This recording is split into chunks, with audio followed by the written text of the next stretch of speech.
Good morning, and thank you all for joining us. And so typical in Washington, we were supposed to start at 9:30, so we've moved it already back to 9:37. I guarantee you, though, that this task force was working on time every day, trying to get the answers the American people need to have. So the task force is convened today to present the American people with the facts, what went wrong, what the Secret Service is doing to address it, and most importantly, what other changes may be necessary. So the three goals to start off with: number one, to understand what went wrong on the day of the attempted assassination. We're talking about July 13th in Butler, Pennsylvania.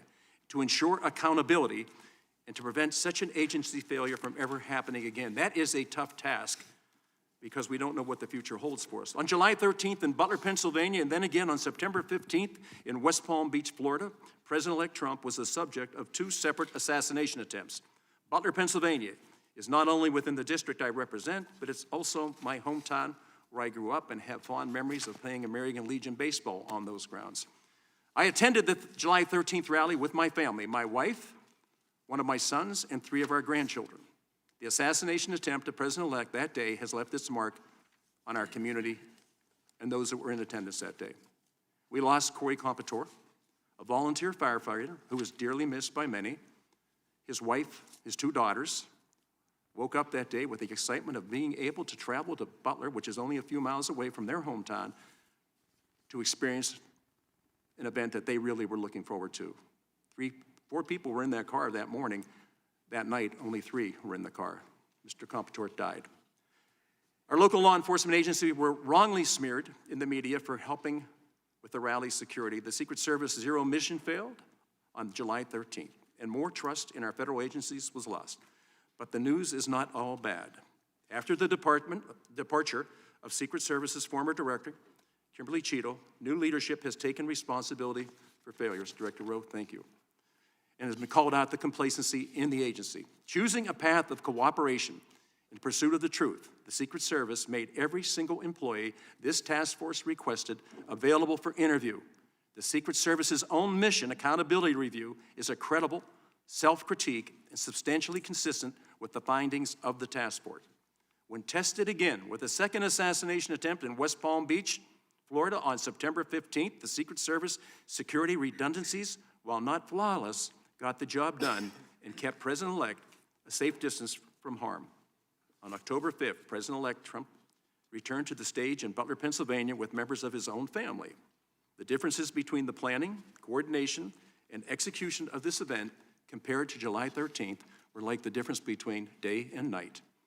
The task force upcoming report includes a few dozen recommendations for Secret Service and its parent agency, the Department of Homeland Security, as well as Congress. In less than 5 months, the task force has conducted 46 transcribed interviews with local, state, and federal officials, participated in over a dozen briefings with relevant agencies, reviewed approximately 20,000 pages of documents, visited the site of the July 13th assassination attempt in my hometown of Butler, and the site of the September 15th assassination attempt in West Palm Beach, Florida. It also went to FBI laboratories in Quantico, Virginia, to examine the physical evidence from the July 13th attempt. This work has positioned the task force to make bipartisan determinations about exactly how the failures occurred and where the responsibility lies. At the task force hearing on September 1st, it noted three key areas of failure by Secret Service that occurred on July 13th. This included planning errors that led to confusion among local law enforcement partners, an inexplicable failure to close public access to the site where the shooter, Thomas Crooks, chose to position himself.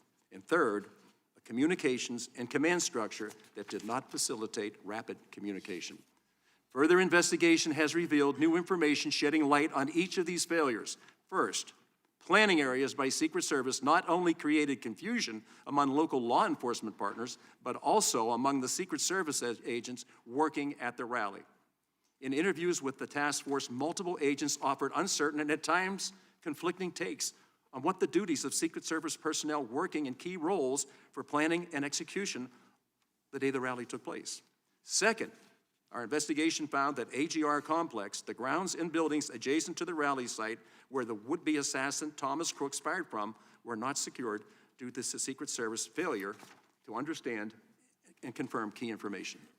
Interviews with Secret Service agents revealed the area was never secured because agents mistakenly believed that state and local officials planned to secure it. Secret Service never verified this charge before or during the rally. Third, communications, and I think this is really the most important. Communications and intelligence failures occurred in numerous ways, ranging from a flawed setup, agents failing to speak up about problems they observed, training issues, inadequate resources, and not having the ability to communicate with one another in the moment of the crisis. After much investigation, we found no any evidence or testimony suggesting that any Secret Service in proximity to President Trump at the rally, who might have been in a position to get him off the stage, knew that there was a suspicious or armed person on a rooftop until after shots were fired. In the course of our investigation, some interviews with Secret Service personnel included expressions of regret, while others took defiant stances blaming colleagues for their failures. Several Secret Service agents interviewed by the task force have either already left the agency or have been placed on a status called situational telework, where they are not allowed to contribute to the core duty of protection. Those agents have been left in flux, waiting to see if these fundamental leadership failures will ultimately lead to the end of their careers. It's not in our nation's or anyone's interest for the Secret Service to delay accountability decisions any longer. I strongly encourage Director Rowe to review the task force final report and act to hold those individuals responsible for the failure accountable in a way that enables the Secret Service to move forward. We are no longer under the illusion that there is still work to do in fixing these problems with the Secret Service. Every 4 years, those campaigning for our nation's highest office reach out across America to connect with the public and ask for their support. This is a fundamental principle of our democracy. On top of being responsible for protecting our nation's highest-ranking officials, their families and foreign dignitaries during a campaign season, the Secret Service must protect the candidates running for office. This greatly increases their optional tempo and pushes the resources to a limit. Today, we will discuss the lessons learned from this past campaign cycle and underscore what needs to happen moving forward. I want to thank Acting Director Rowe for being here today, and now I yield to Ranking Member Crow for his opening comments. Good morning. I would like to thank the chairman and the members of this task force, and perhaps most importantly, the bipartisan staff for their incredible hard work over the last 5 months. I would also like to thank Acting Director Rowe for joining us here today for this important hearing. Political violence has no place in this country, and that is why the bipartisan work of this task force has been so critical. On July 24th, just days after the attempt on Donald Trump's life, the House of Representatives unanimously passed a resolution establishing this task force. Our mandate has been to investigate the facts and circumstances leading up to the assassination attempts in Butler, Pennsylvania and West Palm Beach, Florida, to understand how these attacks happened and how to prevent a similar incident from ever happening again.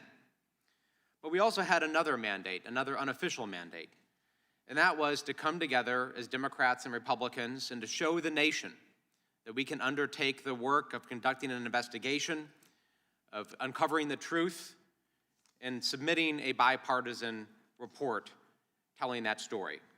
And that is what we have done. In less than 5 months, the task force has done an outstanding amount of work to accomplish its mission. We received numerous briefings with federal agencies, including the Secret Service, the FBI, and ATF, visited the site of the first assassination attempt in Butler, Pennsylvania, and the site of the second attempt in West Palm Beach, Florida, held 46 transcribed interviews with federal, state, and local law enforcement officials, reviewed more than 18,000 pages of documents in response to requests for information to federal, state, and local law enforcement agencies, published an initial interim report laying out the task force's initial findings to ensure the American people remained updated on our work, held a public hearing with local and state law enforcement officials and former Secret Service agent who provided additional understanding of what went wrong in Butler. We visited the FBI laboratory in Quantico, Virginia to review evidence from July 13th, and today we are holding our final hearing with Secret Service Acting Director Rowe, which will be immediately followed by a business meeting to approve our final report. Although we received more cooperation from some federal agencies than others, we have been able to firmly establish the facts leading up to and on the days of both assassination attempts, and to make recommendations that will help prevent a tragedy like the one in Butler from happening again. We have also critically worked in an overwhelmingly bipartisan manner to ensure that the American people have the answers they deserve. I am proud of this process and the work that we have done. Again, I would like to thank the members of this task force for their diligence, cooperation, and dedication to stopping political violence in the United States in its tracks. I look forward to a productive conversation today with Acting Director Rowe about what the Secret Service and Congress can continue to do to protect our nation's most senior leaders. Thank you, Mr. Chairman. I yield back. Thank you, Mr. Crow. I do. I want to just take a moment before we ask the director to swear in. I think when we look at what we were able to do, 13 members of Congress, right? 7 Republicans and 6 Democrats. We never identified as what our politics were about or what party we belonged to. What we identified as a group that was going to try to get the answers to restore the faith and trust and confidence that the American people have to have, not only in this institution, but us. And the other thing is, you've already mentioned it, 30 staff members have worked tirelessly since that creation. And while we weren't able to be here because we're in primaries and we're in general elections and we're running all over the country, they never left. They stayed and they did all the work. So I can't tell you how proud I am of this group. They're the ones that should get all the credit. We get the chance to sit here. We'll take the blame, but I think I'd rather take the blame and give others the credit for the success. So let's go ahead and move forward. But I want to thank the staff, everybody that's here today. You guys did one heck of a job. Thank you for your dedication. Now we're going to introduce our witness. Today we are joined by Mr. Ronald L. Rowe, Jr., Acting Director, U.S. Secret Service. Director, we appreciate you being here today. Now, will you please stand and raise your right hand?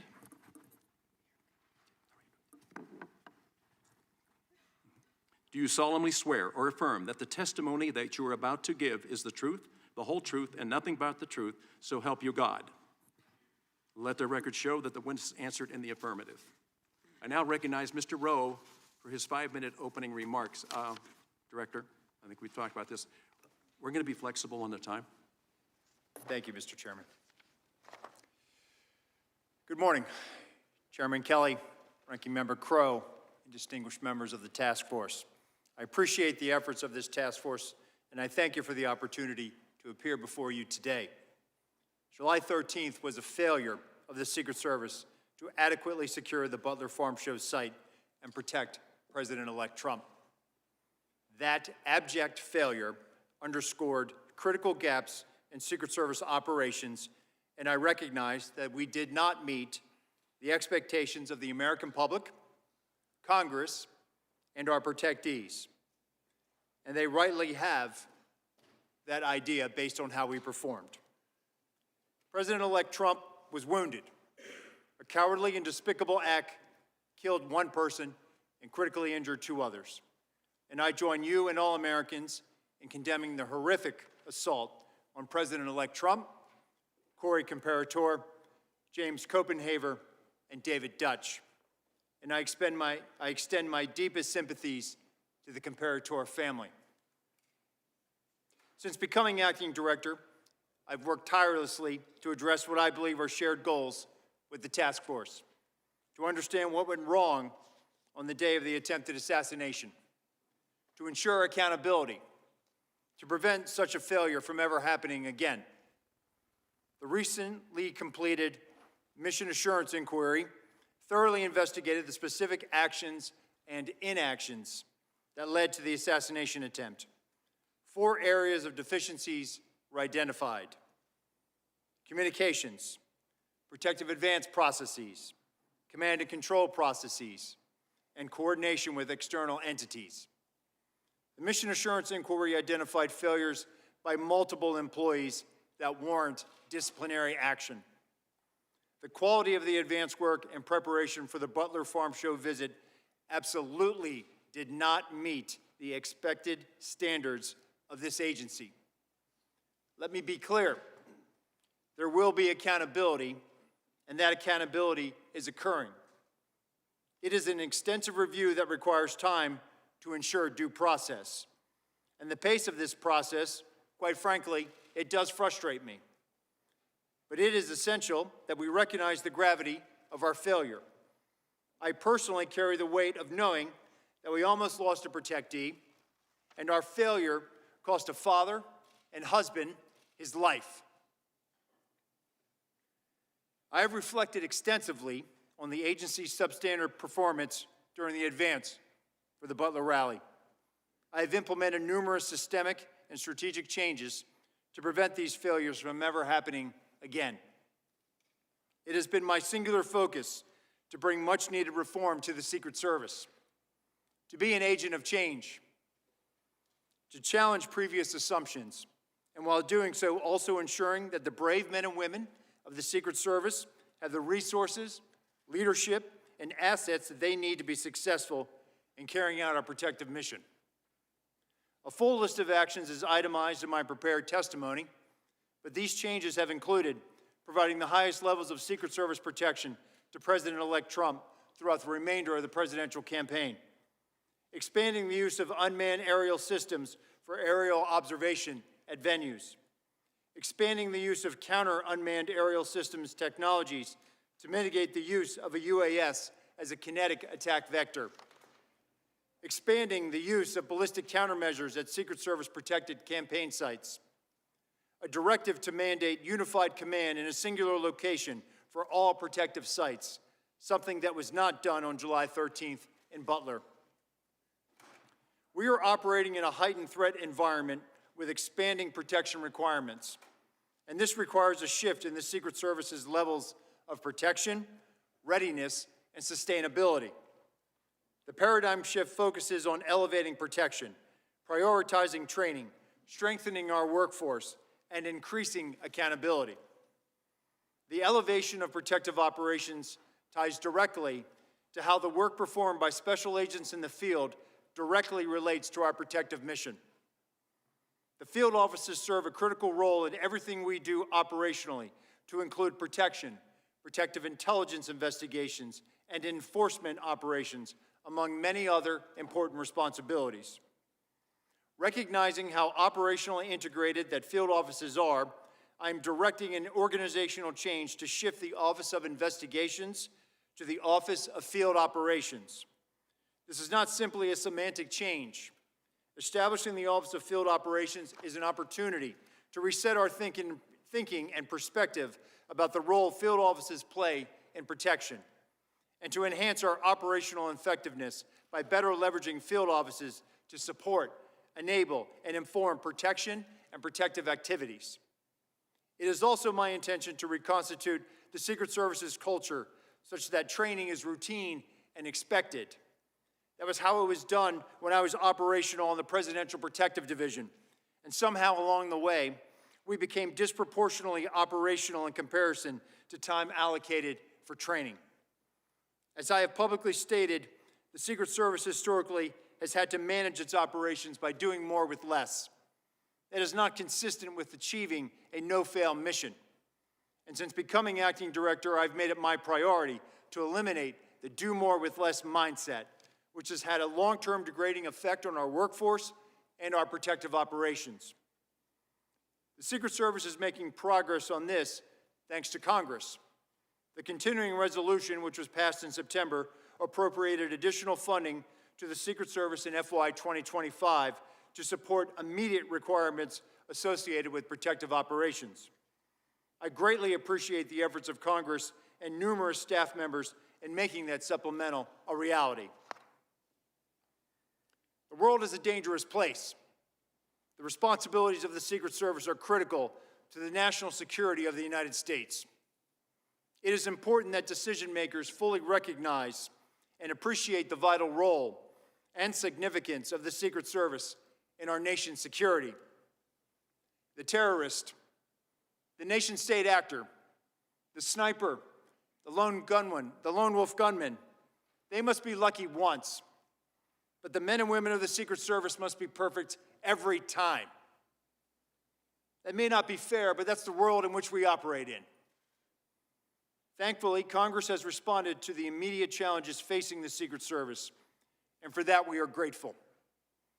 Our agency is not defined by one failure, but by our ability to learn from mistakes, to hold ourselves accountable, then learn, evolve, and continue striving for excellence. After the failure of July 13th, the dedicated men and women of the Secret Service rose to the occasion. In the face of immense pressure and adversity, they answered a call to duty with unwavering resolve. And I want to express my gratitude for the extraordinary dedication and hard work of our special agents, uniformed division officers, mission support personnel. They all persevered when the demands of the mission surpassed anything they or their families have ever been asked to take on. Their commitment to the mission, even under such challenging circumstances, is nothing short of inspiring. I am truly honored to serve alongside such a remarkable group of individuals. Mr. Chairman, I will submit the remainder of my statement for the record, and I look forward to answering the questions of this committee. Thank you. Thank you, Director Crowe. I'm now going to recognize myself for 5 minutes. First of all, I want to thank you for your testimony. Of all the areas the Secret Service reviewed after July 13th, what do you think was the most concerning failure of that day, looking back on it? And had you been the one developing the game plan, what different moves would you have made strategically to ensure that it was a safe and secure area?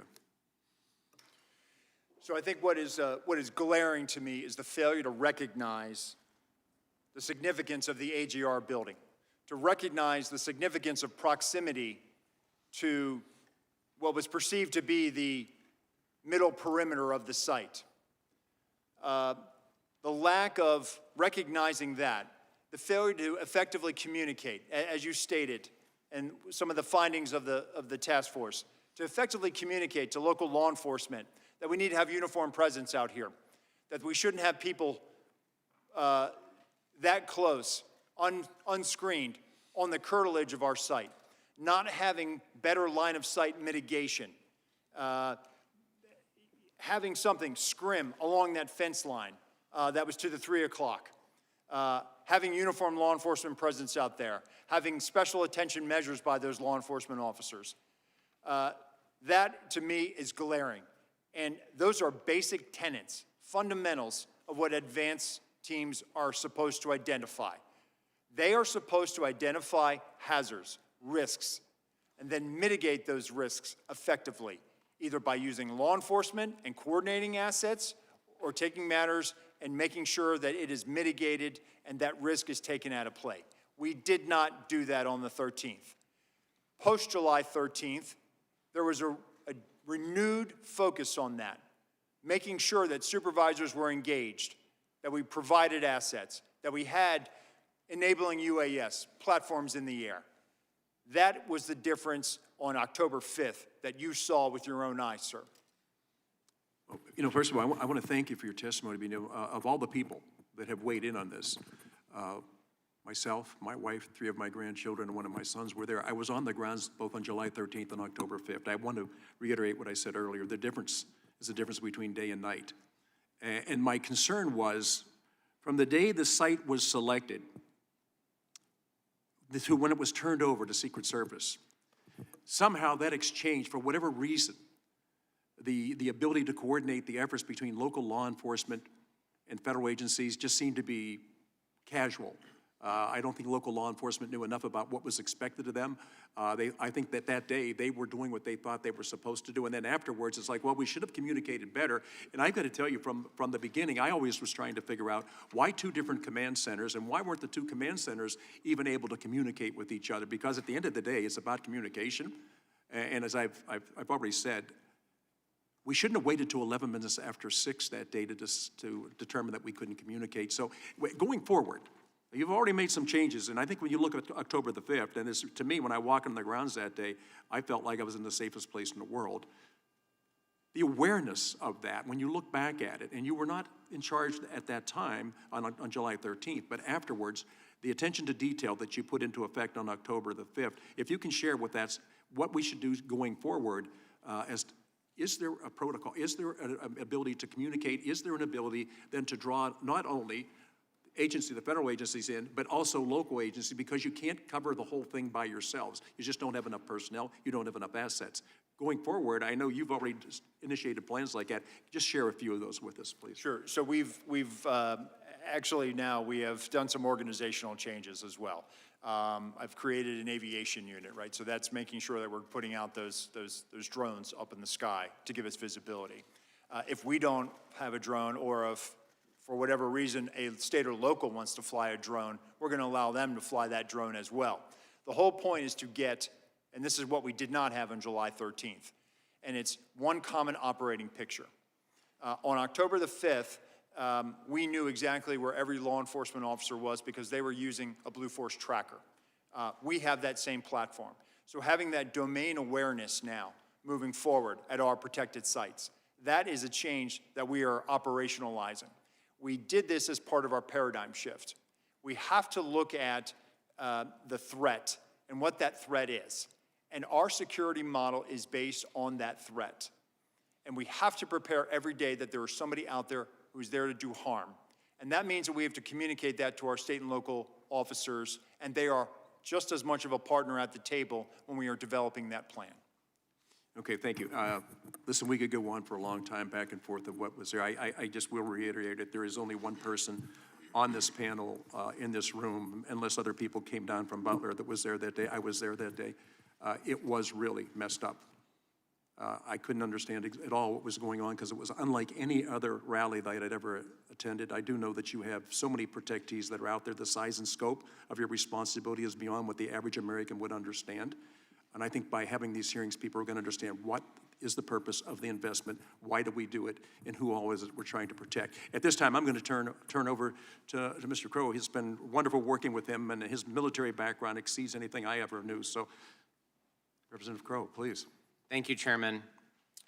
Acting Director, I wanted to actually pick up on that last line of questioning about the lack of a common operational picture and your reference to a Blue Force tracker. I mean, Blue Force trackers is something that I used a lot when I was a ranger in the military, because what we know is that when you're operating in a complex environment and you have multiple levels of agencies, you have local, state, federal, DOD assets, folks who don't always necessarily train and work together, but they're thrown together for a task force or a specific mission, and they're sometimes operating across vast distances and different geography, that common operational picture, right? One place where all communications flow, where there's unified command, where everyone can see where everyone else is, they can share information in real time, that is essential, right? In Afghanistan, for example, that's what we had.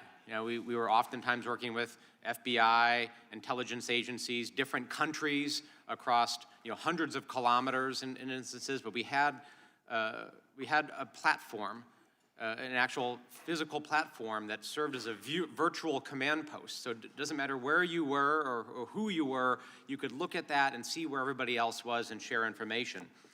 And it's just wild to me that in 2024, our nation's premier law enforcement agency on July 13th was using text messages on their personal cell phones, literally sending emails in some cases to deliver real-time information, and scribbling messages on paper and not using a system. So it's good to hear that you've implemented that in part on October 5th and going forward, but can you tell me, are you looking into more advanced systems and platforms that I know exist on the DoD side? I know DoD has these.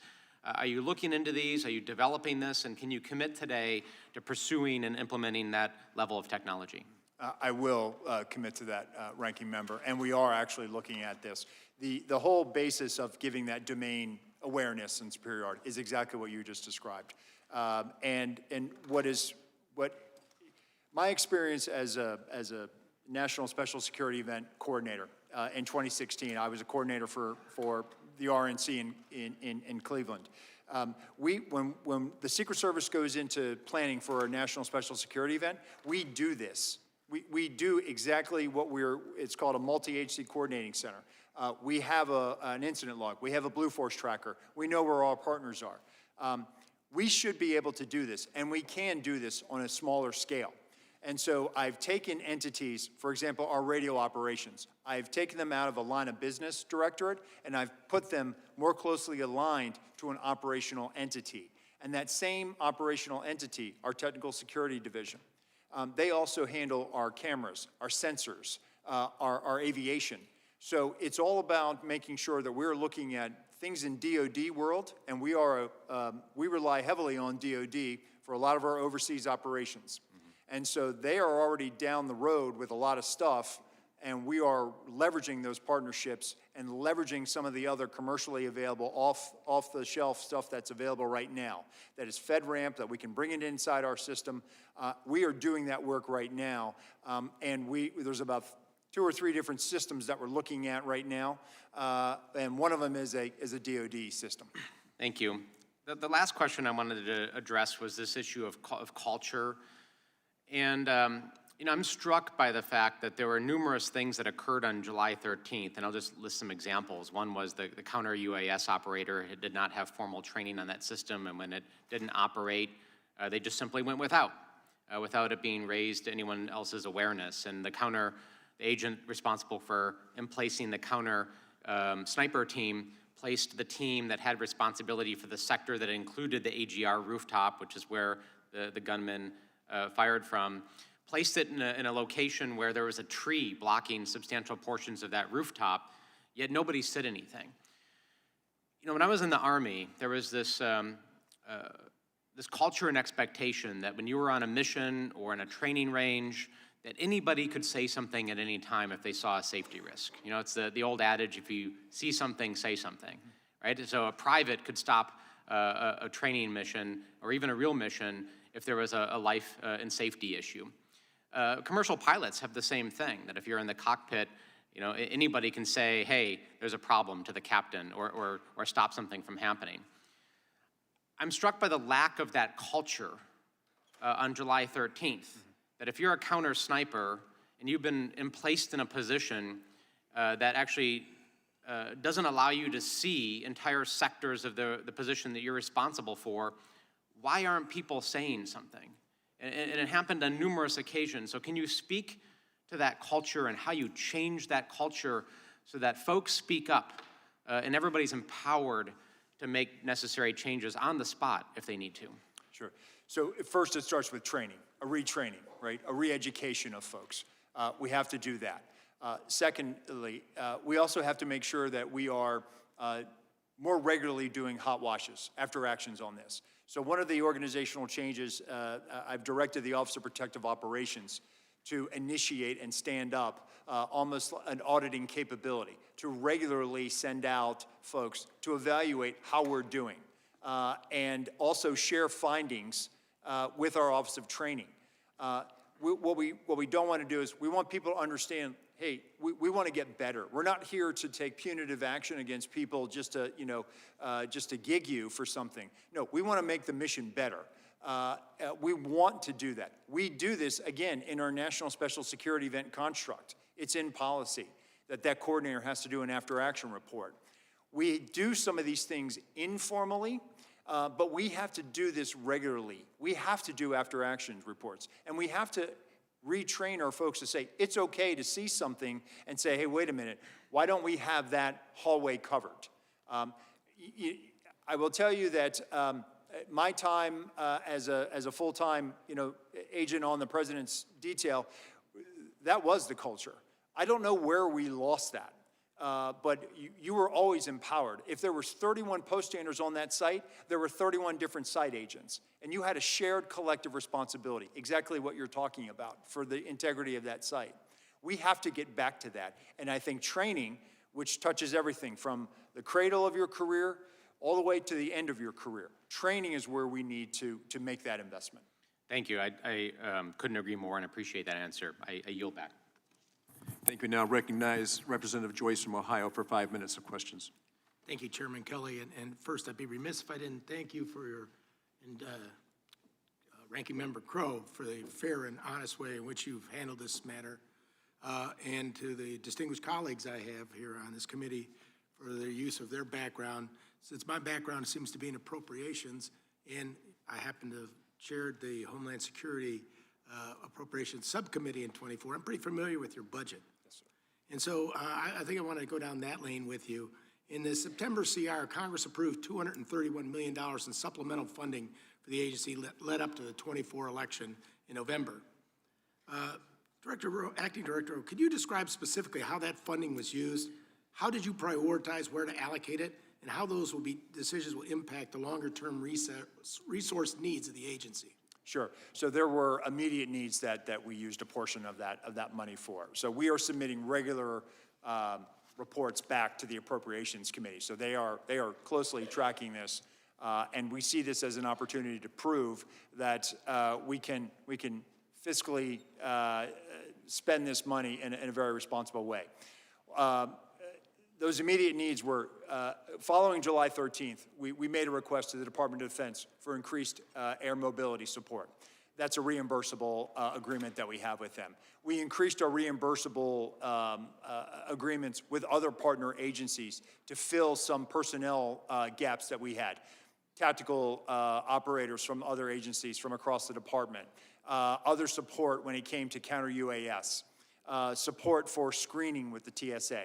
So as we brought up the president-elect and the vice president, we brought them up to the highest levels of Secret Service protection, same level as the president. And so we needed that money for additional reimbursable agreements, requests for assistance that we have with other agencies.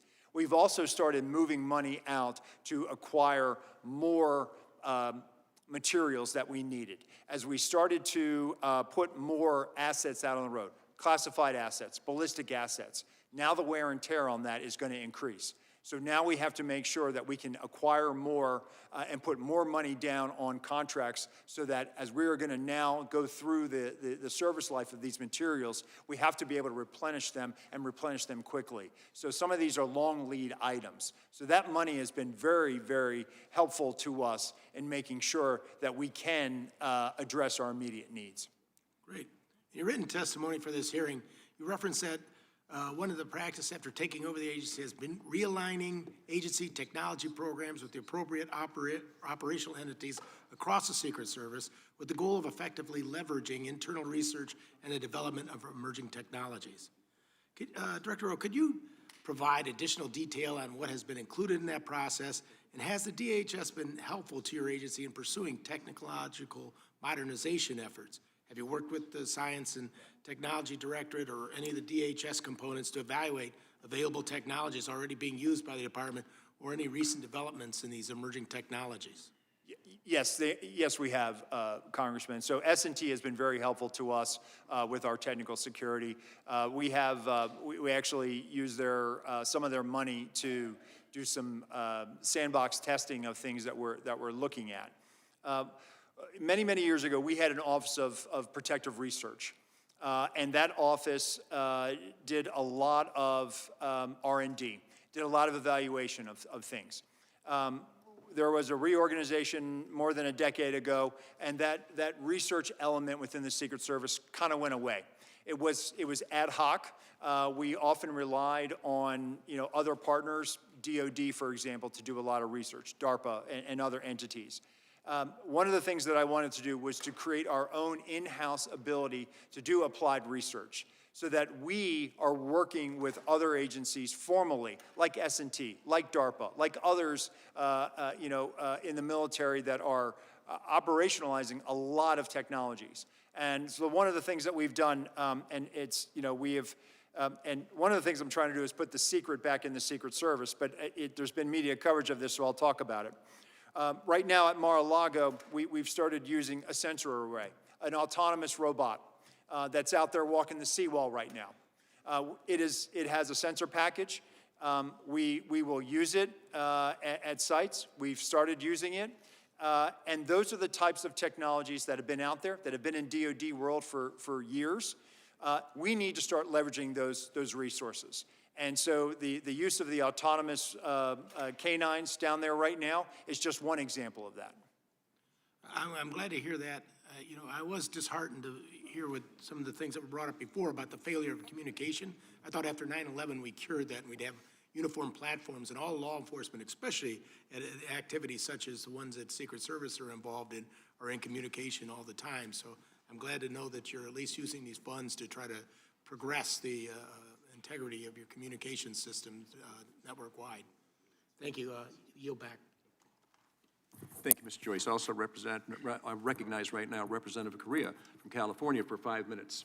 Thank you, Mr. Chairman. I want to thank you and our ranking member, Crow, for having these important hearings today. And Director Rowe, I want to thank you for the good job you've done in the very limited time that you've had being where you're at. I want to talk a little bit, sir, about culture, morale, and turnover. When you think about the Secret Service, you're talking about the elite, the best of the best. We've all watched those movies on TV. Secret Service agents take bullets for candidates. You're kind of the guardians of democracy. You make sure that it's the votes, the voters, and not an assassin's bullet that determine the outcome of elections in this country. And yet we hear that agents are demoralized, overworked, exhausted. 2022, 2023, largest turnover in decades in the Secret Service. And today, 60% of your agents have less than 10 years experience. 30% of your agents have less than 5 years experience. You got a short runway here to get up and running. How can we make Secret Service officers proud again? Get their morale up again. All of us have heard about those crazy parties in Colombia and other places that are really not deserving of a Secret Service reputation. How do we turn that ship around, sir? Yes, sir. So we actually have really turned the tide on our hiring. I will tell you, our applications are up. The one thing that— I want to say that's not only your problem, because we've stepped up, given you $231 million in the latest CR. So what else can we do? How can we fix this? Yeah, so we closed out FY24 on the plus side, first time for a net gain, over 200 agents, around 200 agents or so. We've increased our net, and we've been able to hang on to our veteran agents. Part of that is by giving them a retention incentive, which we just rolled out now. We're able to— When you say hold on to them, is that because people are, you got retirements coming up, or is it people just want to leave the agency? I think part of it is the workload, right? And I think what will alleviate that workload is bringing more in. Okay. So right now, we have about 500 agents in various states of training between now and March. We are going to onboard another 400 by June, and we're going to onboard 200 uniform division officers by June. We are on pace right now to hire 650 special agents and 350 uniform division officers. So being able to retain the workforce that we have and bring on more, we're going to make steady gains. Because when I look at what we have ahead of us in 28, another presidential campaign, an incumbent who's not going to be out there, who's not seeking office, but is probably going to be out there campaigning. It's going to be a tough year in 28. I need to ramp up. The spirit, the core. Are these new agents proud to be in the Secret Service? Do they know it's an honor to serve? They do. When I speak with them prior to when they graduate, we have a very candid conversation, and then I explain to them. Others. So we're essentially bringing in more folks, reducing their workload, make sure they get plenty of sleep, and they're on the job. True, and we're also going after with a targeted recruitment. We're trying to get people from the military, from law enforcement, with specialized skills, special operations experience, and bringing them in, and then having them join the ranks of our special operations division. So we're basically taking a multifaceted approach to build our ranks. And those folks, when they join, they're proud. That's one of the proudest days of their life, when I hand them that commission book and badge. And I explain to them that they have an obligation, not for the people that they protect, but for also the people that came before them, that paved the way, and the people that will come after them. Director Rowe, I've got about a minute left. Sure. Last question for you. Same question I've asked before. Who's in charge? Okay. If you're in a place, a site where you're going to have a rally, campaign rally, and the Secret Service believes this is not a safe place, I don't get a good feeling about holding this rally here, and the campaign says, no, we're going to have the rally here. Who's in charge? Who wins that argument? Listen, ultimately, it is the Secret Service responsible for creating that safe environment. That's not my question. To if that environment is not completely safe, do you have veto power over the decision to hold that rally at that place? We do, and we do have those conversations with staff. So you can tell them, you're not gonna have the rally here, you gotta move somewhere else. We do that, yes. Just wanna make clear, so you can do that, you have that power. We do, and it is a conversation. They have the same objective. They want to keep their protected Because that's states. not what I've heard before, but I will take your word for it now, and we'll discuss it further later on. Thank you, sir. Chairman, I'm out of time. Thank you very much. Thank you, sir. Now to recognize the gentleman from Louisiana, former sheriff, maybe still sheriff, the only member of law enforcement that sits on this panel. Mr. Higgins, you're recognized for 5 minutes.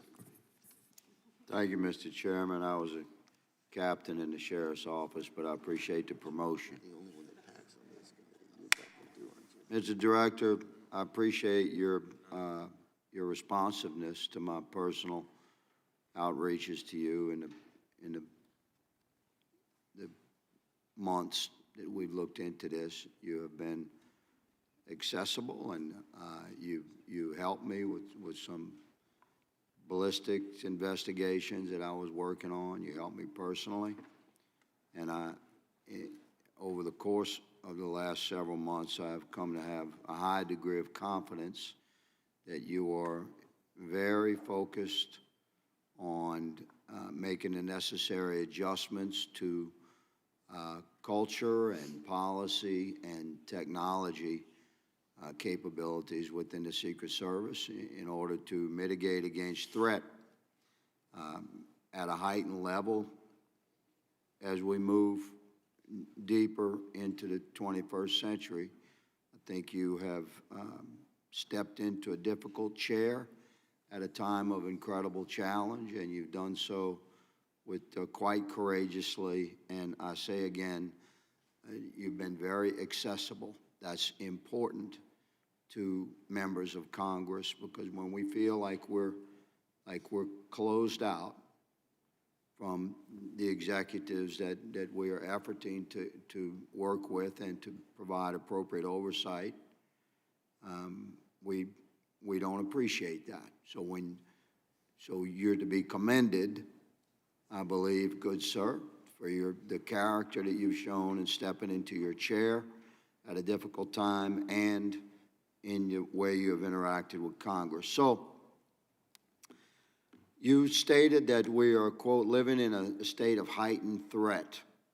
I agree, and I would ask you to compare that to how we balance that with freedom as it relates to the Secret Service's particular mission of protecting protectees or VIPs. We do not expect nor want to live in a prison state. Some of my colleagues mentioned it's not completely safe. Let me say there's no such thing as completely safe. You have to mitigate against threat. And you mentioned 2 levels of failure. I'm going to ask you to address one of them, which I concur with. You mentioned the AGR building proximity and communications failures.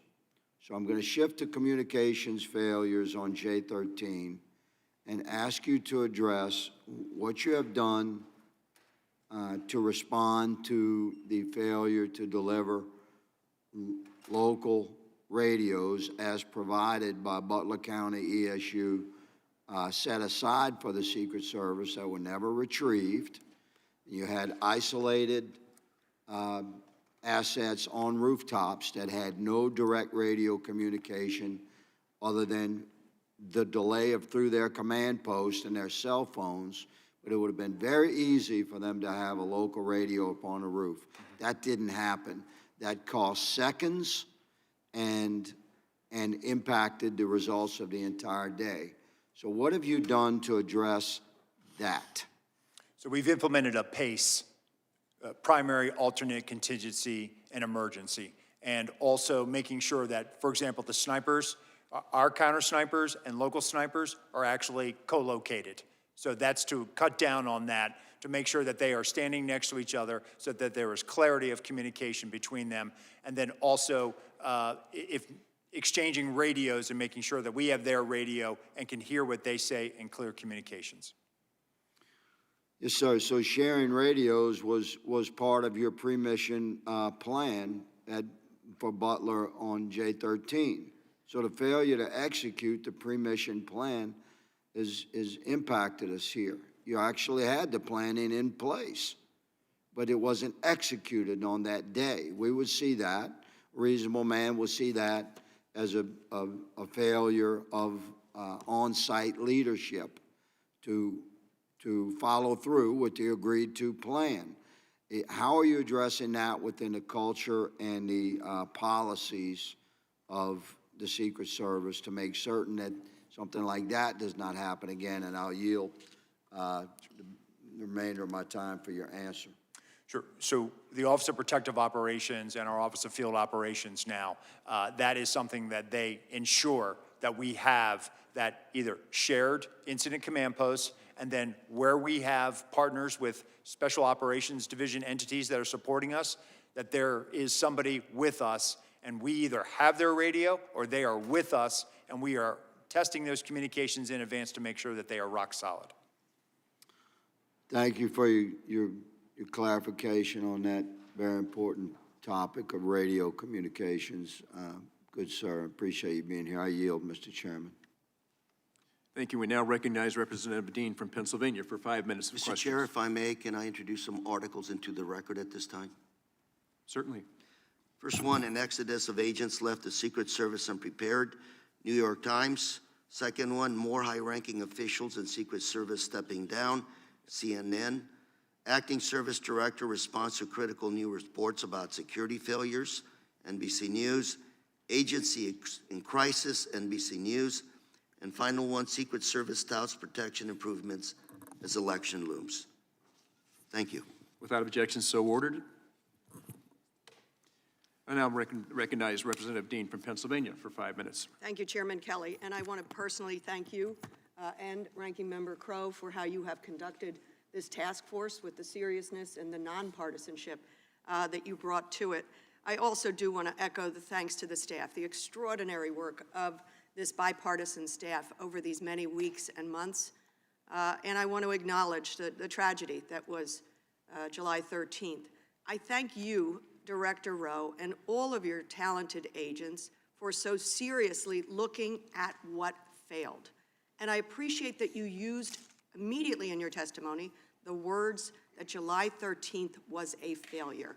It absolutely was. And I'm thankful to you for not trying to fog it over with some euphemism, some opacity that would not tell the American public what they need to know, what Congress needs to know in order to support the Secret Service to do your mission of no fail. So I thank you for that. I want to talk as quickly as I can around advanced pre-planning, then the day of, and then line of sight and snipers, counter sniper by Secret Service as well as local ESUs. So, for example, at the last hearing, I had the chance to talk with Butler Township Police Department Patrolman Drew Blasco. He testified that during the July 11th walkthrough, he told 3 Secret Service agents from the Pittsburgh field office and the Donald Trump detail that the AGR complex was a vulnerability. Some of the vulnerabilities he spoke about was the ability of people to get on the ground. I don't think he spoke specifically as to the roof, but the fence line, that chain link fence line over to the fairgrounds, that it was see-through, frankly, and the opacity, that the failure of making that opaque. There was, I think, some discussion of vehicles, put some vehicles along there, ag vehicles or something. So my question is, I know that the Secret Service has testified that they don't remember those conversations. Did the Secret Service discuss the vulnerability with local police or anybody as to the AGR complex, that fence line, the property itself? Congresswoman, what I can tell you is based on what my mission assurance inquiry has found is I cannot find a written communication where the AGR building was discussed. To me, that is glaring. That's a problem. It should have been identified. When I traveled there, Excuse me, I'm testing. a day after I was named as the acting and as I'm walking around, and when I went up on the roof, and I'm looking at the proximity to the site, I was taken aback by the fact that that was not secured. So my answer to you is I don't have a written record of that. And so in the future, would those kinds of vulnerabilities be written down? I mean, they can be verbaled, but at some point, somebody should be taking notes, and that leads me to my second set of questions, which is the day of. What happens when Secret Service comes to the site and they see these vulnerabilities, that transparent fence line, a property completely unprotected, so that people could walk through, get closer to the stage, to the president, than those who had to wait in line to go through magnetometers? Who is in charge when you get on the property to say, we got a problem over here on the left-hand side? Yes, so we are clarifying the policy about who is in charge. And the current policy states that the advance team is responsible under the direction of the field office SAC. That's in policy, that they are supposed to identify risks and mitigate them. But is there sort of a tick-tock where you say, okay, we're on the property, that we've got the president coming in, and have we checked all the boxes in terms of the protection of this space? As a good site agent, you should be there when the site is being built, things are being placed, and then if things are not where they should be or where you thought they should be, it should be escalated up to the detail second supervisor who arrives ahead of the protectee, or there is a mechanism. It was not exercised in this situation. Okay, and then I know my time's running out. Two quick things.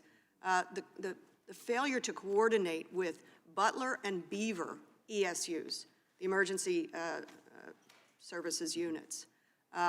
One was up on a rooftop across the way, the other inside the AGR building. That's a baffling miscommunication to me, a failure of direction for them. And I want to end with this, which is where I began.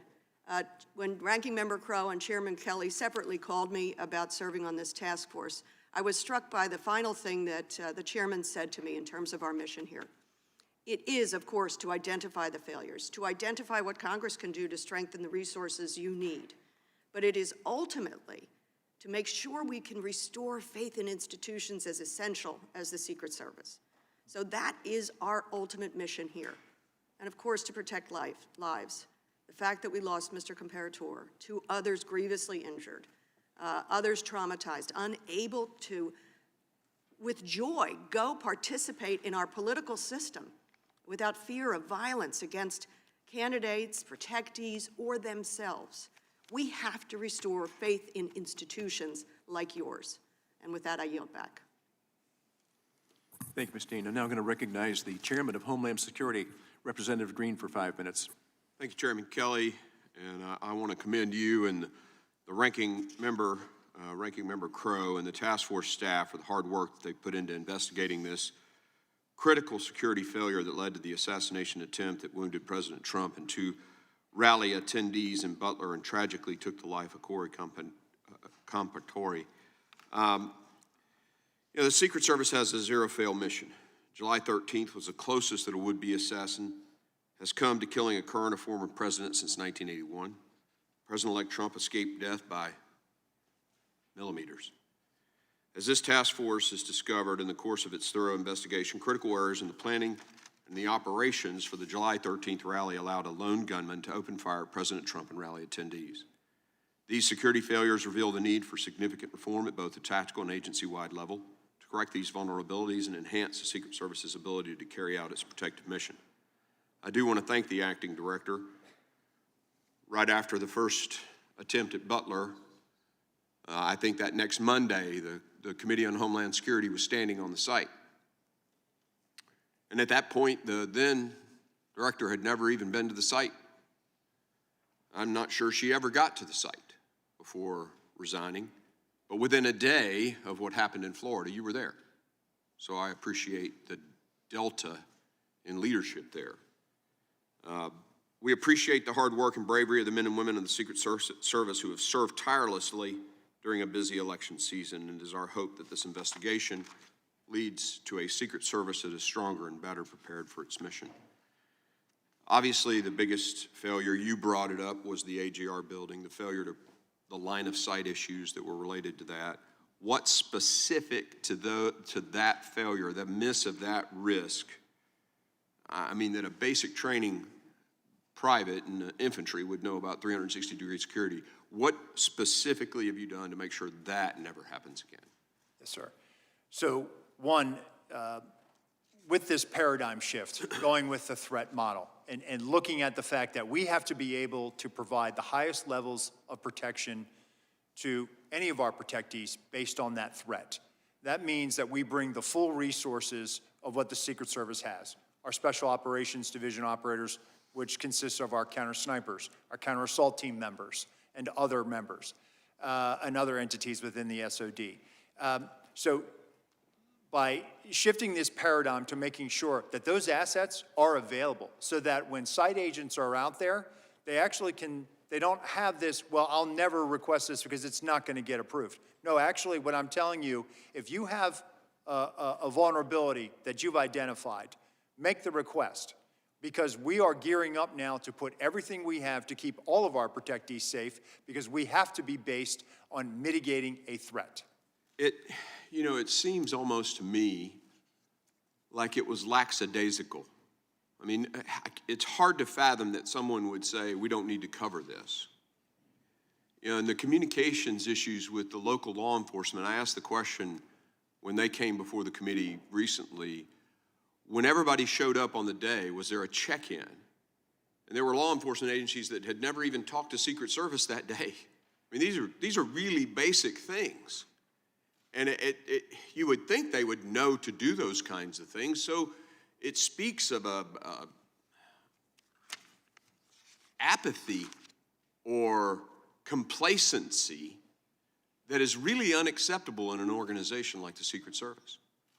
One of my questions to you is, the level of the failure seems unfathomable. The internal policies that weren't adhered to, the failure to mitigate very obvious risks, it speaks to a culture that, lack of attention to details, lack of sense of urgency, complacency. I mean, these are leadership, these are command climate issues. What is the command climate of the Secret Service? That's the thing that concerns me the most. When I reported to the 160th Special Operations Aviation Regiment commander to be their doctor, right? At that point in my life, I was 38 years old. I had graduated from West Point Ranger School, commanded in the 82nd Airborne Division, an infantry company. I had a master's in systems information. I had a medical degree, top of my med school class, and I wondered if I was good enough to be on that team. That's what I'm talking about, elite culture where everybody comes to work every friggin' day saying, I will do everything I can to make sure I don't fail. And I'll tell you, going to war, I didn't give a shit if I died. What I didn't want to do was fail. But your guys showed up that day and didn't give a shit. There was apathy and complacency, period. And that's your mission now. I appreciate all the systems and the technology that everybody else has asked about. But this is a leadership issue. This is a command climate issue, a culture issue. Can you make a few comments about what you're doing to fix the command climate at the Secret Service? Yes, sir. So we are reorganizing and reimagining this organization. That includes making sure that we are developing a leadership development program so that we are touching people at the GS-13 level, which is right before, the equivalent of like a captain, touching them before they get promotion to 14. And we are going to do that, and I just met with the Naval Postgraduate School yesterday. I graduated from the Executive Leaders Program at Monterey. I think it's a worthy program. We need to hit people and identify leaders earlier on, besides just saying, well, they've been here for 18 years, let's make them a GS-15. Good. That's what we have to get to. Good. I yield. Thank you, Chairman. Now I'm going to recognize Representative Houlihan from Pennsylvania for 5 minutes. Thank you, Chairman. Thank you very much for your leadership as well, Ranking Member Crow, and to all of the staff members who did all of the work that has produced this really important set of recommendations and findings. I thank you as well. Thank you, Acting Director Rowe, too, for the conversation today. I have two lines of questions, and I am, frankly, going to focus on some of the technology that I think is essential for us to be able to make sure this kind of thing doesn't happen again. For roughly 11 minutes on July 13th, Mr. Crooks was able to fly a drone near the site of the Butler rally. The Secret Service equipment, as we all know now, that could have tracked it perhaps back to its origin wasn't functioning at the time of the flight. And you have testified in the U.S. Senate hearing that had the U.S. Secret Service counter-drone equipment been working probably, quote, you may have possibly been able to stop Crooks. We've also learned that requests from the agent responsible for the counter-drone equipment for increased counter-unmanned aerial systems capabilities and earlier access were denied as well. So several times today, and actually in your opening remarks, you talked a little bit about the different ways that state and local and you all work together in making sure that these locations are secured and your protectees are protected. But right now, state and local law enforcement don't have the legal authority to operate counter-drone equipment to advance detection or mitigation. And actually, interestingly, in your opening remarks, you made a reference to the fact that you felt as though that might be something that they should have the ability to do. Would it have been useful if state and local law enforcement had additional capabilities and legal authorities to be able to conduct counter-drone detection and mitigation to support the Secret Service, sir? I do, with proper coordination with FAA. Thank you. That's my first question, and there is several ideas in this Congress that are bouncing around to be able to give you those authorities, and I would love it if I could ask for your support in helping make sure that that happens. My next set of questions has to do with some of the testimony that we had in our first hearing, where I'm, unlike some folks here, my background is in engineering, and I focus a lot on emerging threats, cybersecurity, biotechnology, and biothreats. And I'm struck by the fact that we're kind of always trying to solve for the last problem that we had, and the last problem that we had was a sniper on a rooftop. And obviously things are evolving, threats are evolving, and your kind of work needs to evolve alongside it. Representative Joyce talked a little bit about the appropriations process, and you talked a little bit about the Office of Protective Research that sounds like is now defunct. What kinds of things are you doing, and what kinds of things can Congress be doing to help you stay abreast of those kinds of emerging threats, to make sure that you can coordinate with DOD and with DARPA and those kinds of things, so we're not kind of constantly reinventing the wheel on this? What can we be doing to help, and what are you doing as well? So definitely, and again, obviously the color of money, right? O&S money is fantastic, but PC&I money to be able to go out and acquire things is critical for us. It's critical for the Secret Service. We've certainly had challenges with getting enough PC&I money through the years. That's a separate conversation. But being able to have an applied research element within the Secret Service now is going to be able to have us regularly now go out and interface with all these other entities, the private sector, Silicon Valley, others that are doing innovative things that can be helpful to us. Because it's not just about physical protection, it's cyber protection as well. Absolutely, and to the degree that we can continue to be helpful with that and helping you with the color of money and making sure that you have those resources, please do let us know. And also, I think one of the things that I was struck by when we were investigating, trying to understand what had happened, is we were able to see a kind of a creation of what his drone saw, and what the angles, sight lines and things were. And I was struck by the fact that this was kind of the first time that we thought about those kinds of things, at least on this side of the world. And I'm certain that there are a lot of technologies and ideas that are maybe on DOD side or other places where you all can benefit from these, and FBI as well can benefit from the kind of work that DOD is already doing. With the last couple seconds that I have, training for the guy who didn't know how to fix the drone. What are we doing to make sure that that doesn't happen again? So we've actually established an airspace and aviation section. So now they are the folks that go out and are primarily responsible for all of the counter-UAS and all of the enabling UAS. And so now that we have a direct hiring authority, we have this ability now, thanks to OPM, they were very cooperative. We can go out and hire drone operators. You can fly them remotely from Washington if you need to. My goal is to get more drone operators and people with this expertise downrange in the field so that they can go out and do this and are there on the ground. And that's going to help us fly drones and identify line of sight vulnerabilities. Get that eye in the sky perspective as we're doing our advance. Thank you. I yield back. I appreciate your time. Thank you, Ms. Willett. Now recognize Representative Lee from Florida for 5 minutes. Thank you, Mr. Chairman, and thank you, Director Rowe, for being here with us today. As is evident by today's hearing and will also be evident in the forthcoming report, this committee has successfully been able to develop a detailed overview of the facts and circumstances surrounding the days of these two assassination attempts, and we'll be able to provide some specific suggestions and transparency about those events going forward. The Secret Service has been cooperative with this committee, and we appreciate your efforts to ensure that we had information that was necessary to make this process meaningful. And we've received a lot of information from you that help inform what is needed with respect to resources, technology, and training. But I would like to discuss with you another aspect of protective work that I believe is also critical to the success of our mission here today. You testified earlier that part of successful protective work also includes being aware of and considering the actual threat environment.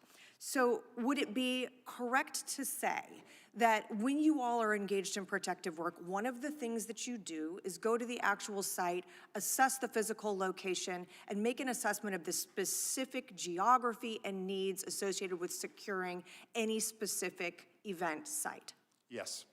Is it also correct to say that part of preparing for these types of events is to analyze the actual threat information that you have, whether it is a specific active threat going on, a greater threat landscape, that you also consider the types of threats and the threat environment that is active at the time of an event you're trying to secure?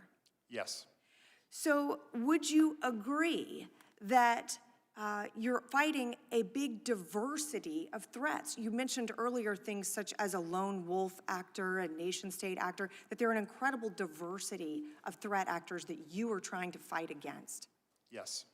And so for us as Congress, with our mission here, which is to understand what has happened and what you need, how we can equip the United States Secret Service to effectively perform their mission, would you also agree that it would be useful or constructive for us to have access to that type of information as we go forward and attempt to finalize our assessment of the going forward future needs of the United States Secret Service? Yes. And here, I would like to say this. I noted earlier that the Secret Service has been responsive with us and has provided us with a great deal of information and insight about your operations, what you did in preparation for these 2 days, and what went wrong. But it is important to note information that this committee does not have from the Department of Justice, including components of the Department of Justice, the FBI, and ATF, and what we do not have from those agencies, to include digital analysis of electronic devices belonging to crooks, the same for electronic devices belonging to Routh, interview summaries for the family members of crooks who were interviewed by the FBI after this event, any sort of overall financial analysis of these two individuals and who they were and what they were doing. So while we have an extensive and thorough analysis of the logistics, the specific things that happened on that day, who was standing where, who wasn't on a radio, how we could improve the implementation of the security measures that were in place that day, in a very real sense, we do not have some of the critical intelligence information that might have helped us even better understand the needs of your agency going forward. Our mission on this task force is to understand what went wrong on the day of the attempted assassination, ensure accountability, and prevent such a failure from ever happening again.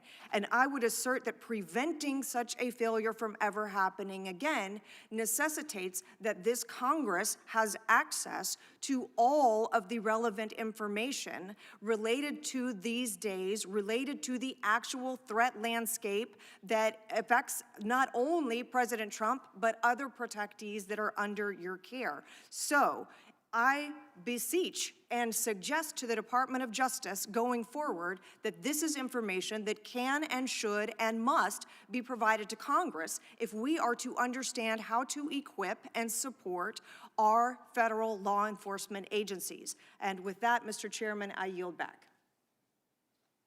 Thank you. Thank you. You're spot on, Ms. Lee. Now I want to recognize Representative Ivey from Maryland for 5 minutes. Mr. Ivey. Thank you, Mr. Chairman, and thank you to the ranking member and my colleagues for such bipartisan work here, and thank you to the staff as well. Thank you to you, Mr. Rowe. I appreciate what you've been doing and how you've been cooperating with us and the work that you've done at the Secret Service as well.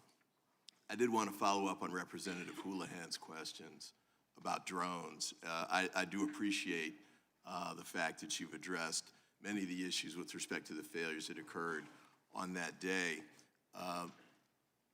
But I do want to be mindful of making sure we're not just fighting the last battle and we're looking ahead to the future, as Ms. Houlihan suggested as well. And I don't know that I want you to answer what I'm about to ask you, at least not in open session, but you know, on October 7th, Hamas used drones to attack, actually to launch its attack against Israel. The drones appeared to me, and based on what I've seen in videos, to be relatively unsophisticated, relatively inexpensive, but very effective in carrying out that mission so that Hamas could breach Israel's front line and commit the attack that occurred later that day. And we've also seen what's happened with Russia and Ukraine with respect to the use of drones too. And frankly, we were seeing this before July 13th, pretty extensively, I think. So one of the things I want to ask, use of drones for that day, I know we've talked about the visibility piece, I think was your word, reconnaissance and the like. But I want to hear from you, maybe not in public, but maybe in executive session, about the countermeasures that are available to the Secret Service to deal with drones that are used to actually conduct the attack.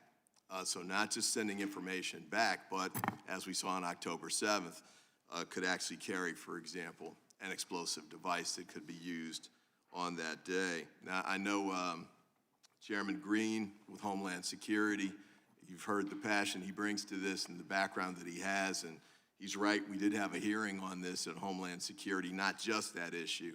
And I know this task force dissolves, I think at the end of next week, but I'm hoping that we'll carry forward with this issue, and there are others too. I want to ask you quickly about the radio communications piece, because I know that wasn't, at least some of it wasn't recorded, which surprised me as a local prosecutor, federal prosecutor.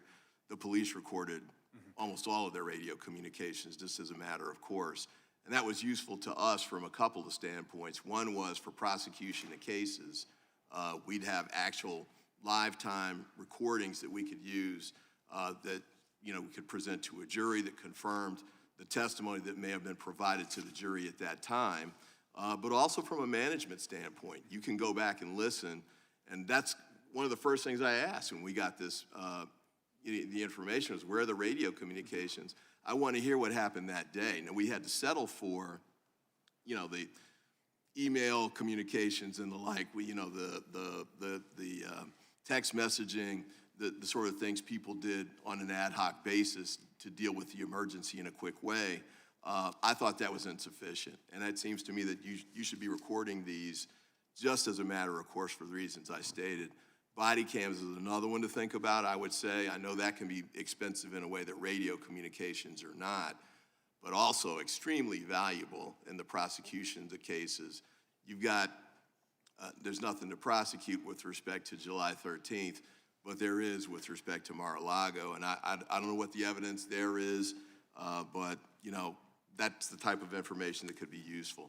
And then with my last minute, I wanted to pick up on what Representative Lee raised a moment ago. This isn't really to you, actually. This is to my former colleagues at the Department of Justice. I recognize that in ongoing criminal investigations, there's a reluctance to turn over information too soon because it can undermine the investigation. You can tip off defendants and targets and the like. So you want to be careful about that, and I understand that. But I must say, too, that there's some information that we didn't get, and she outlined some of that, that didn't seem to be connected to an ongoing criminal investigation, and I thought that we should have had access to that. And I'll note this as well. I've done some previous investigations, the Whitewater hearings, for example, when I was a staffer many years ago, where we were able to communicate with the independent counsel on an ongoing basis.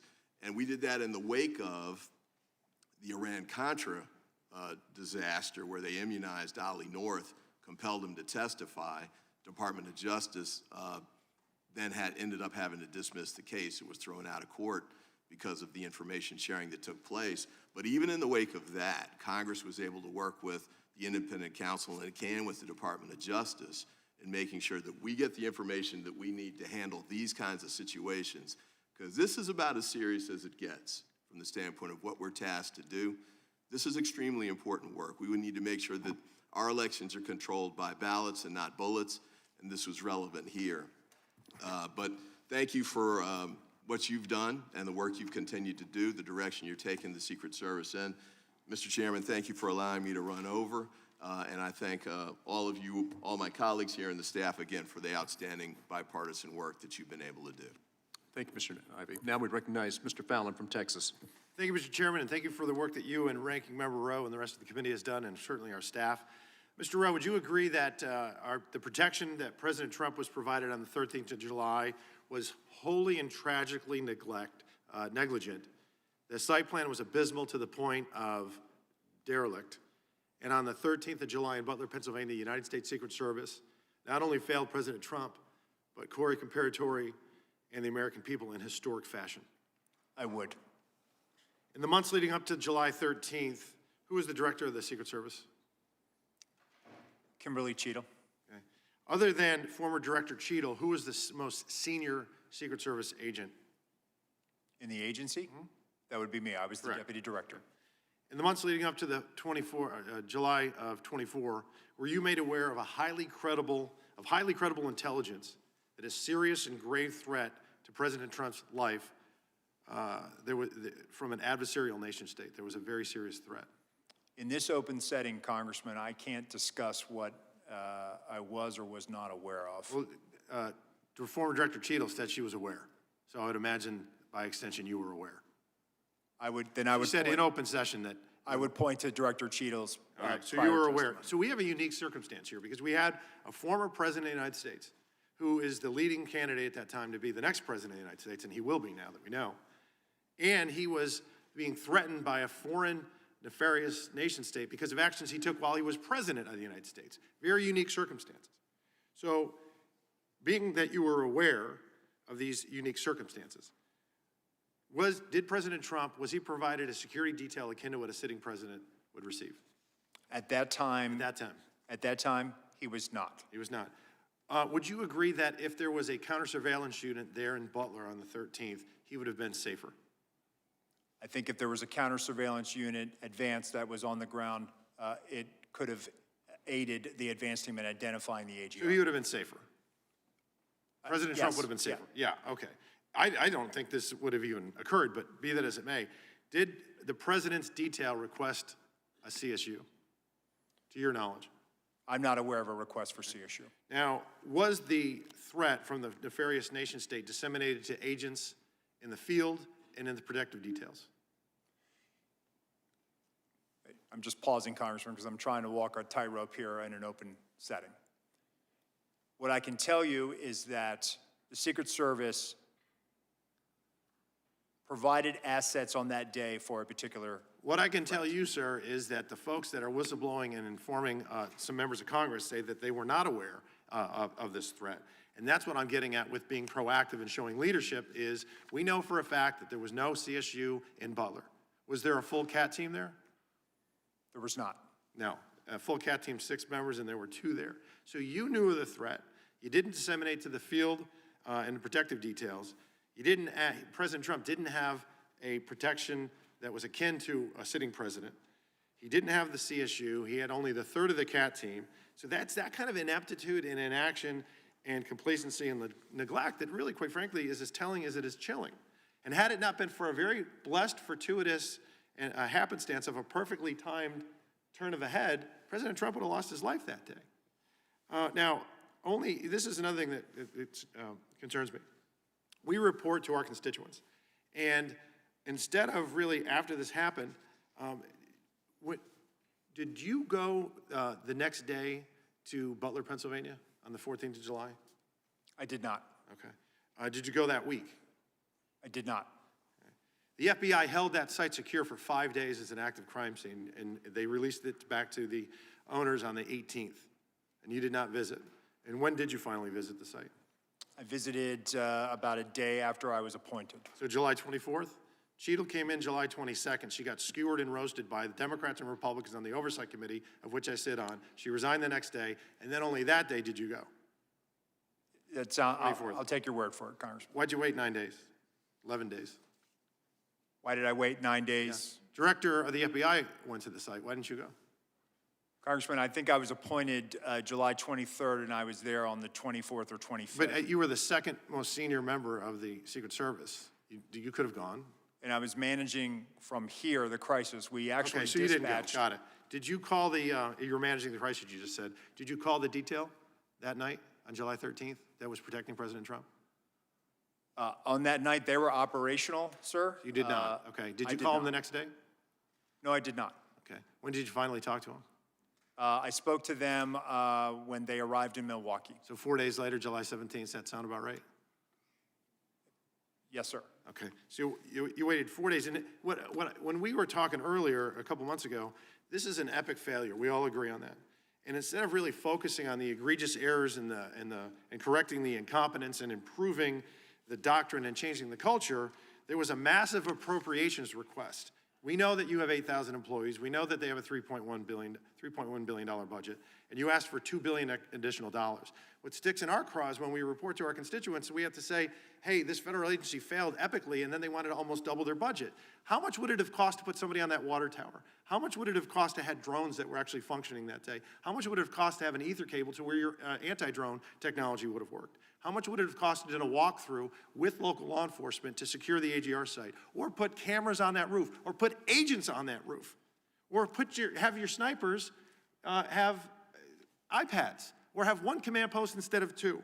Or cordon off the damn AGR complex, 17 acres. That wouldn't have cost $2 billion. And in fact, with caution tape, signs, posts, and stakes, it would have run about $410 because we ran through it. Let's add another zero. Say it's $4 grand. It's not $2 billion. So I got another question for you. Do you recognize this photo?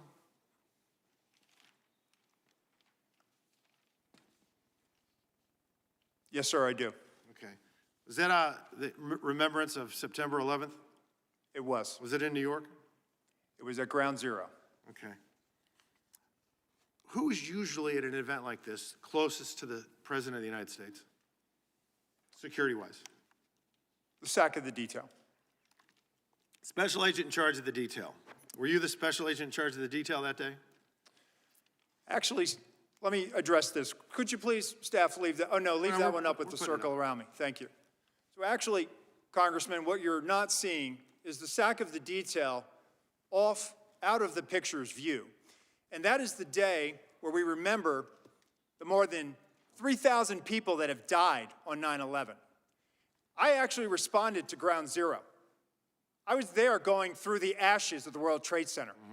I was there at Fresh Kills. I'm not asking you I that. was I'm asking there, you Congressman. if you were I you was the special there agent in charge? to show respect You were not. for a Secret Oh, that's Service a bunch of member horse hockey. that died on 9/11. Oh, that you're trying to be. Do not invoke 9/11 for political purposes. Oh, I'm not. I'm invoking this. You are, sir, Gentlemen, and you are out of line. I would like to ask him a question. Please. You are out of Don't try line, to bully me. Congressman. Don't Way try out to of bully line. me.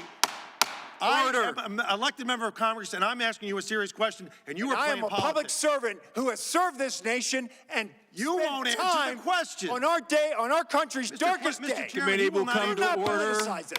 Committee will come to order. I'm asking you serious questions for the American people, and they're very simple. They're not trick questions. Were you the special agent in charge that No, day? I wasn't. I was there Oh, no, representing Mr. the Chairman, United I'm States just asking Secret you yes or Service, no. sir. Mr. Fallon, your And time's did not expired. affect protective Fallon, You know operations. why your you were time has there? expired. Because you wanted to be visible, because you were auditioning for this I was job. there to that pay you're not gonna respect for a get fallen till member of January this 20th. agency. You endangered You are President out of Biden's line, life, Congressman. Vice President You are out of Harris's line. life, because you put those agents out of position. Mr. Did you have a Chairman. radio with Mr. you? Fallon, Did you your wear a time vest? has Did you have a expired. weapon? Mr. No. I did, sir, and you are out of line. Mr. Chairman, Mr. Chairman, Mr. Chairman, Yes, sir. please. All right. And we are back You're in a order bully. now. We are back in order now. Thank you. Mr. Moskowitz, you are now recognized for 5 minutes.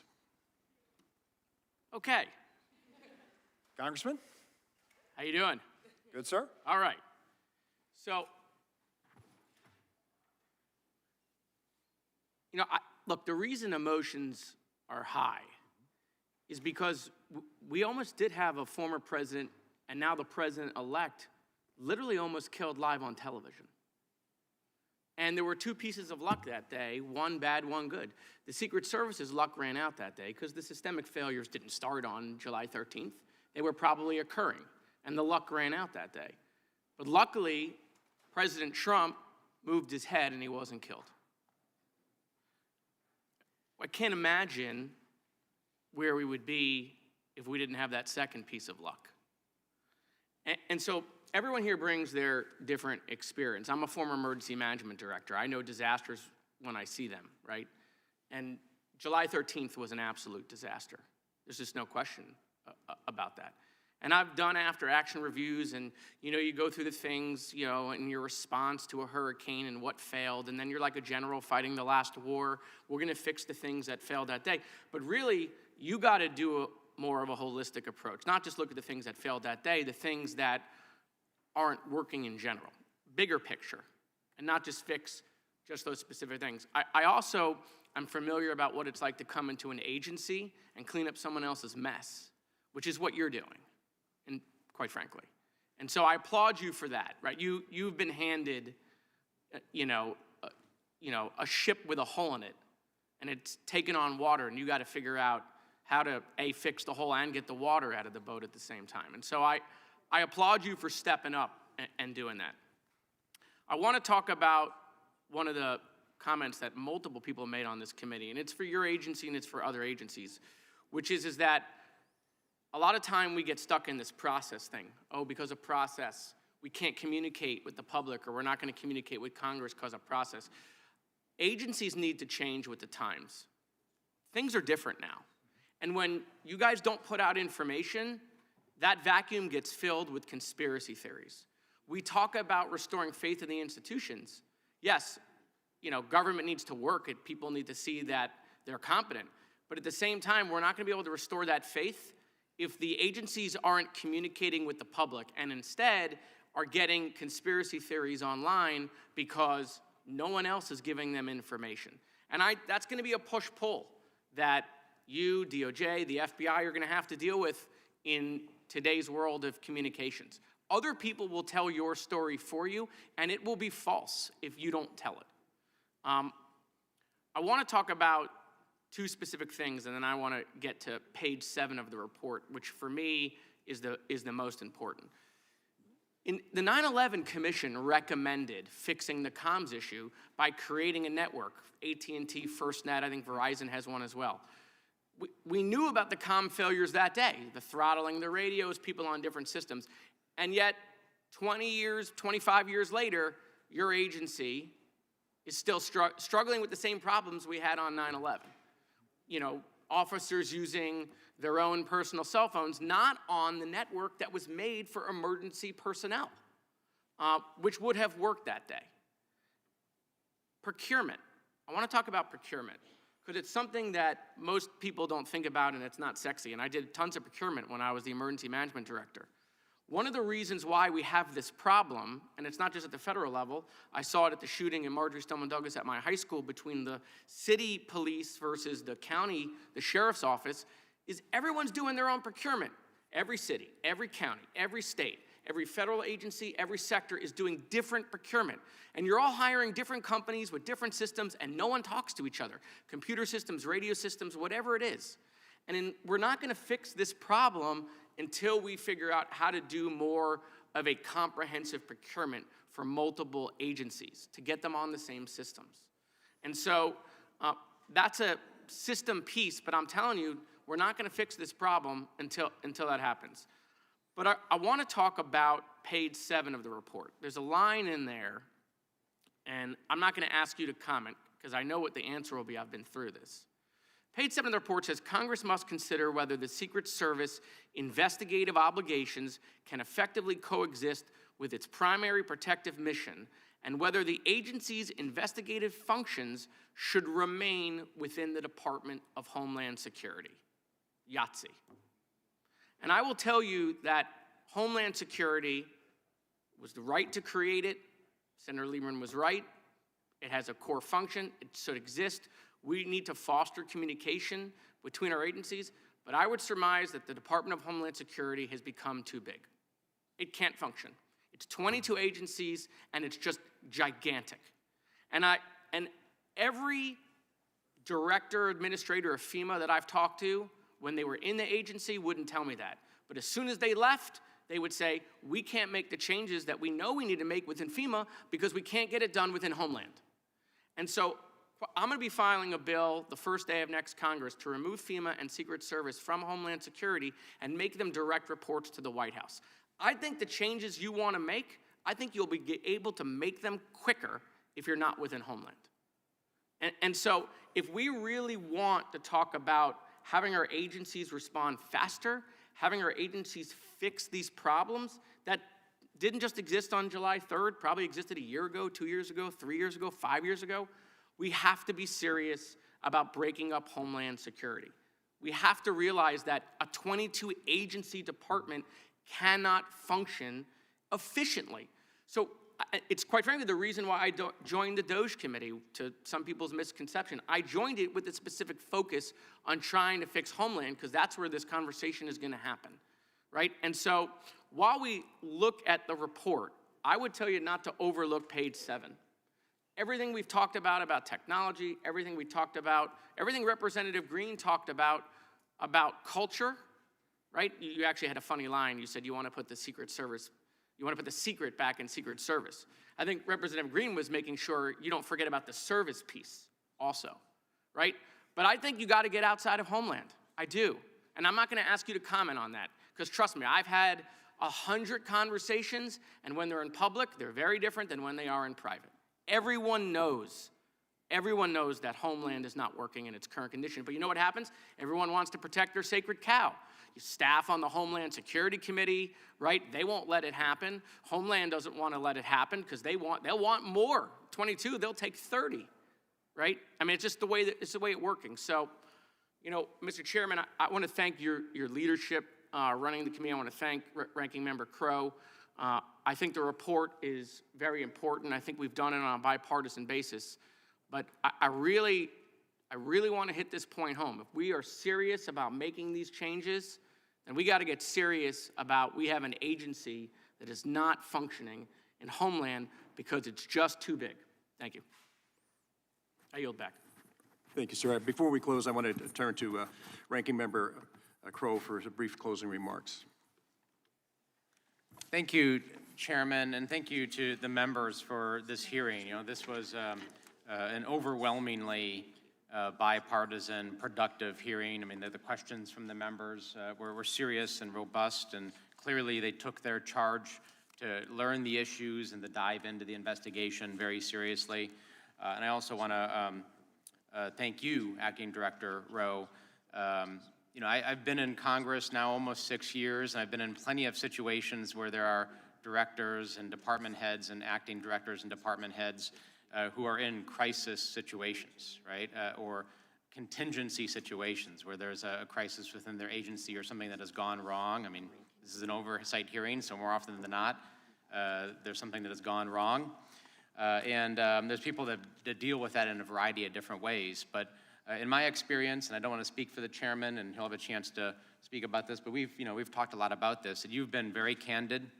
You've been very open. You have accepted responsibility for the things that we feel like the service has had to accept responsibility for. You obviously were not the director on July 13th. The deputy director of agencies has different responsibilities. Usually personnel management is what deputy directors do. Then you stepped into the role and have, I think, done a very good job of remediating, mitigating, and providing a path and vision forward. So I thank you for that and your continued service. And I also want to make really clear, you know, when we're talking about the Secret Service, like any of these organizations, they are broad, diverse organizations of thousands of people. And there's no doubt that there were security failures on July 13th and things didn't go right. But I also want to be very careful not to paint everybody with a broad brush. There are people that did not do their jobs, and there needs to be accountability for that. But there's also no doubt in my mind that there were many people who did do their jobs, that showed up with the right mentality, the seriousness, the commitment, who would have jumped up and took that bullet. In fact, after the shooting, did go on the stage and do what they needed to do and were willing to risk their lives. And I want to thank them. I think it's really important that we draw that distinction here, because I know a lot of those officers and agents are listening here today. And for those folks that show up every day with that commitment to excellence, who are willing to put their lives on the line, that we see them too, right? And we appreciate their service in what they do. Because we don't want to put your agency in a position where this is a negative detractor from morale. It makes it harder for you to right the ship. So that distinction is very important in that regard. I also hope America saw that we did come together in a bipartisan way and fulfill our mandate of looking at these two attempted assassination attempts. We took it seriously. You couldn't watch this hearing today and actually see who was a Democrat and Republican. If you took our name placards down here, Americans wouldn't be able to tell, who was. This was issue focused. This was focused on our mandate, and I think that's really telling. And I would encourage folks to watch this if they haven't watched the entirety of the hearing and look at how we conducted our business here. The other thing I want to do is just thank the staff. This was a heavy lift. 5 months, the number of transcribed interviews, document requests was really substantial. At a time, as the chairman said, many of us were out on the campaign trail and inaccessible and spread throughout the country. Honestly, it's the staff that did the heavy lifting here, both the Republican and the Democratic staff. They have taken time away from their families. They have taken time away from their jobs. They have left law practices and other lucrative jobs to come and do important work for the American people, and I'm grateful for the work of the staff to put us in a position to submit this report and to tell the story that America deserves to have told. So with that, I want to thank you again, Acting Director Rowe, for your testimony and your commitment to addressing the issues that have been identified here today. And Mr. Chairman, I yield back. Thank you, Mr. Crow. I want to thank Mr. Rowe for his testimony and for appearing before us today. And I know that at times it can be very emotional because of what took place. I will repeat what I said earlier. I was about 60 feet away from the president when he put his hand to his head and went down, and as the shots were ringing out, my main concern was, oh my gosh, they just shot the president. But I couldn't find my wife, I couldn't find my oldest son, and I couldn't find 3 of my grandchildren where they were supposed to be. They were not put where they were supposed to be that day. They were left to wander someplace else, which I'll never understand. Look, it's a very emotional very much the thing. We can talk through these things and be very orderly about it, or we can look at what happened that day and say, and I think I got this feeling from the captain, Captain Higgins. When you look at the history of the United States, there are certain things that are always going to stand out. I will just tell you this about my hometown of Butler, Pennsylvania. It was once recognized as the birthplace of the Jeep.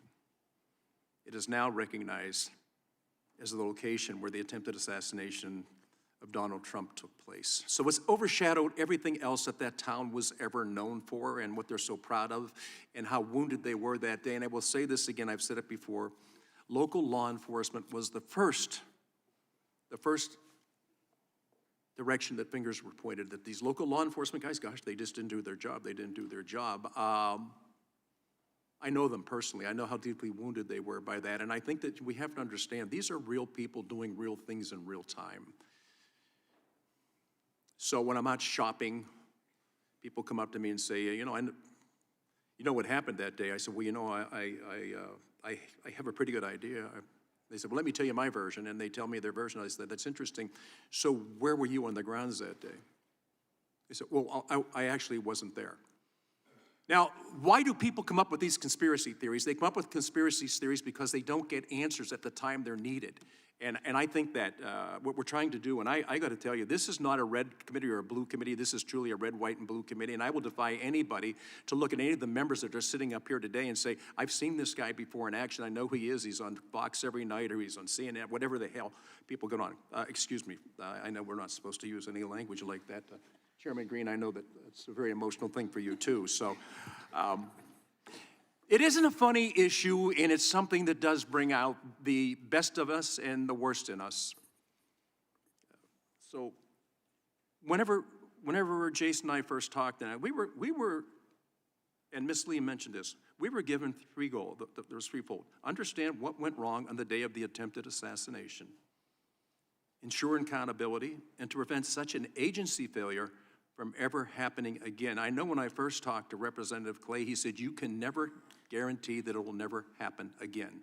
And the longer I've worked with him, and I would encourage all of you to, if you can, draw up on your phones the captain when he's speaking, when he's in Louisiana. You will get the full force of who this man is and what he firmly believes and what his mission in life is. So you can be very animated. I'm amazed at how you operate today because you stick with it. But I would encourage anybody, go to that and please look at it and then tell me, wow, this guy's dedicated to that. So look, we're gonna adjourn here in a minute, but without objection, members have 5 days to submit additional materials and written questions for witnesses to the chair, which will be forwarded to the witness. And we ask the witness to please respond promptly. This has been an interesting time, and I know we're supposed to close, but I think that because Jace hit on it, the efforts and the time and the dedication that this team has put into this is incredible. I'm not talking about members because, as you know, we had an election coming up, but these members never left here. They spent hour after hour after hour, thousands and thousands of pages, written testimony. It is incredible what took place, but you'll never see that because that's not the headline. The headline is we had a really dedicated group of patriots who said, I will step out of my normal life, and for the next 4 months, I will dedicate myself to getting the answers that the American people need to have from the very first. We are suffering from a lack of confidence, trust, and faith in our government. If we can't do these things and bring it back out and go to the American people, we know you had questions, we've got you the answers. That was our whole purpose in doing this. And so I look back at it, and I will again, I'm going to mention this. At the end of that day, my brother lives at the end of the runway, by the way, on those fields. My 9-year-old grandson, Charles, said to me, Grandpa, why would anybody try to kill President Trump? I said, Charles, I can't answer that question. He said, they must be crazy. This was a 9-year-old, and people asked me, what was the effect on your grandchildren? I said, I got to tell you, as their grandfather, I'm appalled that they ever had to see that. As a member of Congress, it strengthened my resolve that, you know what, we can go beyond this. we can be better than anybody imagined we could be, and we can accept the fact that we failed that day, and understand that everybody on this panel had one goal and one goal only, and that was to restore the faith and trust and confidence that the American people need to have in our agencies. So I want to note that the task force will hold its business meeting following the conclusion of this hearing, and we will adjourn the hearing and reset the room for the business meeting. We're going to take 15 minutes, so I think it's drifted a little bit beyond. I said 11:50. What? Okay, 11:50. We'll reconvene. Again, I want to thank Director. Thanks for being here. I know this is a difficult position to be in. Thank you. Thank you, sir. Without objection, the task force stands adjourned.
A quorum being present, the business meeting of the task force on the attempted assassination of Donald J. Trump will come to order. The task force is meeting pursuant to notice to consider its final report and recommendations, and pursuant to notice and pursuant to Section 2A and 2 of H.Res. 1367, I call up the final report of the task force on the attempted assassination of Donald J. Trump. The clerk will designate the report. Final report of findings and recommendations. I recognize myself for 5 minutes for a statement. Now, House Resolution 1367 was adopted in the House of Representatives by a 416-0 vote on July 24th. The resolution established the task force on the attempted assassination of Donald J. Trump. Section 2, Clause 2 of the resolution directed the task force to issue a final report of its findings to the House not later than December 13th, 2024, including any recommendations for legislative reforms necessary to prevent future security lapses. Today, the task force is meeting to fulfill this charge and consider the final report of findings and recommendations. The report is the product of an investigation spanning just under 5 months by the task force. I commend my partner and friend, Ranking Member Jason Crow, all the members of the task force, the staff of the task force, and all the staff of the members who supported this investigation. I also want to thank Speaker Mike Johnson and Minority Leader Hakeem Jeffries for working together to launch and support the needs of this investigation. This support includes the passage of House Resolution 1470 in September, which expanded the mandate of the task force following the second attempt to assassinate President-elect Trump, on September 15th in West Palm Beach, Florida. Our work has underscored that there is bipartisan ground for working together to protect our democracy from threats of violence. I'm especially proud of the work the task force has completed to get clear and complete answers about the security failures that occurred in Butler, Pennsylvania on July 13th. This report and the transcripts we will release thoroughly explain the multiple points of failure that occurred that day. It's also a roadmap for addressing the issues that contributed to and revealed problems inside the world's premier protection entity. The task force received substantial cooperation from the Secret Service, as well as state and local entities, which allowed the task force to make clear findings and recommendations about security failures. However, the same cannot be said for all questions about July 13th. Shooter Thomas Crook's motivations remain largely a mystery, despite repeated requests from information from the FBI and the Department of Justice, which were never shared information about Crook's online activity, notes, or transcripts of interviews with his family and members of other associates. Limitations on information shared with the task force restricted our investigation from creating a clear picture about who Crooks spent time with, how he spent his hours online, or where he traveled in the days and weeks leading up to his assassination attempt. Leaders in the next Congress may wish to continue investigating these and other outstanding questions. One of the topics our bipartisan report covers are areas where we asked for cooperation from federal agencies and did not receive it. We also include a recommendation to Congress that it should find means to clarify its right to obtain law enforcement sensitive information. I'm really proud of the work the task force has done in a very limited time frame. And as I said earlier, the 13 members of Congress were all running for re-election at the same time. They were going through primaries that were still on the calendar. They were going through a general election. But the people who never walked away from the task was the staff. I think that type of dedication is absolutely extremely, one of the things that the American people look for. How dedicated are you to the task you were given? And the answer in this case is extremely dedicated, and they did great work.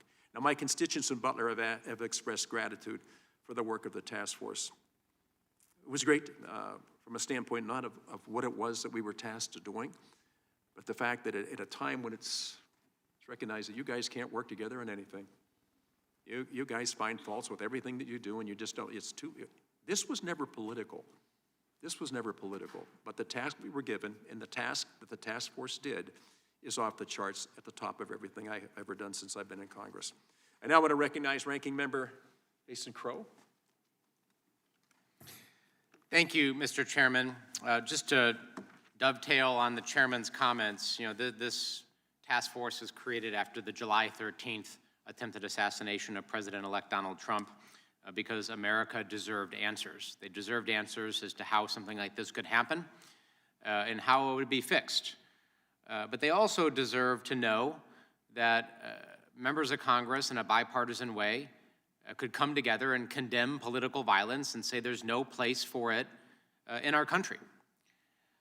And they also needed to know that there are folks here who are willing to roll up their sleeves and do good work that needs to be done and fulfill their duties and put politics aside for the good of the country and to get answers that everybody, regardless of your political affiliation, deserves to have, and to restore trust and confidence in that process.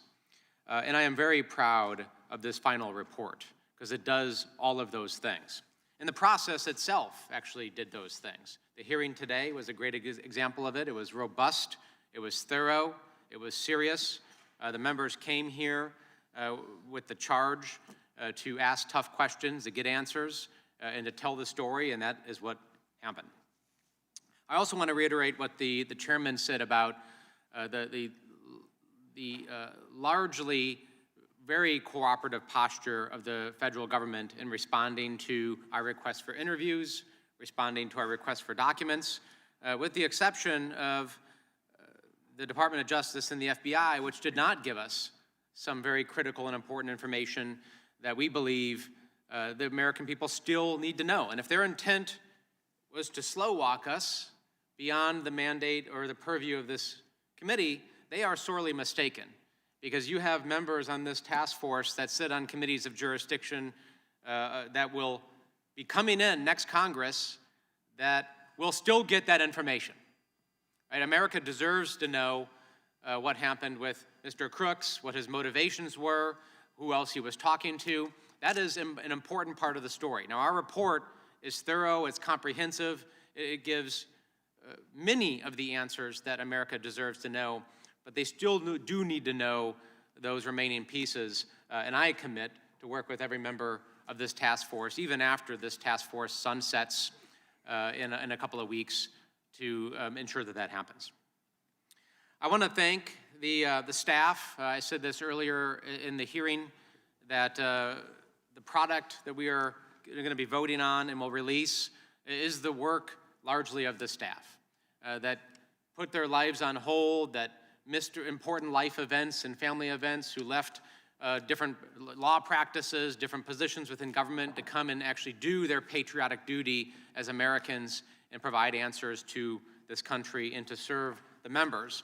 And their dedication, their professionalism, their work ethic is really second to none. So I want to recognize once again the incredible work of the staff, both Republican and Democrat, in doing that incredible work. And I want to thank Speaker Mike Johnson and Minority Leader Hakeem Jeffries for actually working bipartisanly to set up this task force. And they both told us, me and the chairman, they said how they wanted this to go, that they wanted it to be serious, that was their intent. And they set that tone themselves at the very outset of this. In fact, neither the chairman and I were seeking these positions and these appointments, but I'm glad that they partnered me with Chairman Kelly, who was a wonderful partner, and it's been one of the best experiences actually in my time in Congress, working with the chairman, working with the other members in a very serious and robust way. And this hearing was actually one of the best hearings that I've been a part of in my time in Congress, with the seriousness, the professionalism, and the attention to detail that everybody brought to it. So with that, thank you again, and I look forward to the remainder of the business meeting here in releasing this report in due time to the public. Thank you, Mr. Crow. Do any other members seek recognition? No? Okay. Mr. Chairman, I move that the task force favorably report to the House. We gotta go to amendments? Okay. All right. Say, without objection, the report is considered read and open for amendment. Does anyone wish to make an amendment? None being seen. I now recognize Mr. Crow for a motion. Mr. Chairman, I move that the task force favorably report to the House the task force report. The question is on the motion to favorably report to the House. All those in favor say aye. Aye. All those opposed, no. In the opinion of the chair, the ayes have it. Mr. Chairman, could the record reflect that it was a unanimous vote? Yes, yes, we will. The motion to forward the report to the House of Representatives is agreed to. Without objection, the motion to reconsider is laid on the table. Without objection, the staff is authorized to make any technical and conforming corrections and to include the actions of the meetings today. Okay. So without objection, pursuant to House Rule 11, Clause 2.1, all members are entitled to submit to the clerk of the task force within 2 days any supplemental, minority, additional, or dissenting views.